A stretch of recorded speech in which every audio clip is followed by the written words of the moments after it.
Што ги интересираше, што ве прашува и дали ве препознаваат како лик од македонски народни приказни? Да, дури едно од прашањата беше тоа и од децата во разговорите, но детенце така ни постави прашање дали сте ви од македонските приказни? И на тоа ја повикав мојата драга колешка Дубравка Киселички, која што моментално пишува честитки исто за дечињата. Викам, ај погледнете ја сега вака, си стави една шамија на главата, дали е сега од приказните? Од приказните.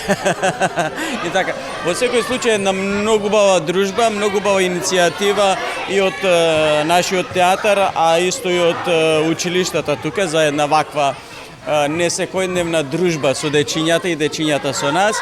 Значи не да е класично тоа представа како представа, затоа што на представа доаѓаат многу пати тука во театарот, меѓутоа да имаат можност одблизу да поразговараат, да се подружат со нас, да бидеме како глумци блиски, навистина блиски до нив, да имаат и се што сакаат да не прашаат, да одговориме.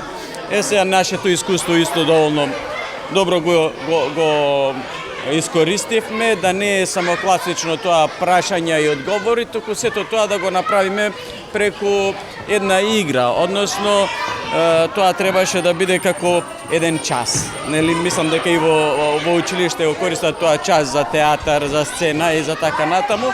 Не го направивме класично како едно предавање, ами како низ игри кои што вистина постојат за нас, за глумците, како некаков тренинг, кои децата многу добро ги примија и се забавуваа преку тие игри и мислам дека научија некои работи не само за театарот, туку воопшто и за нивното детство, за нивното дружење, како да изгледа сето тоа поискрено, повистинско, едноставно да се сакаат, да се забавуваат и да фантазираат.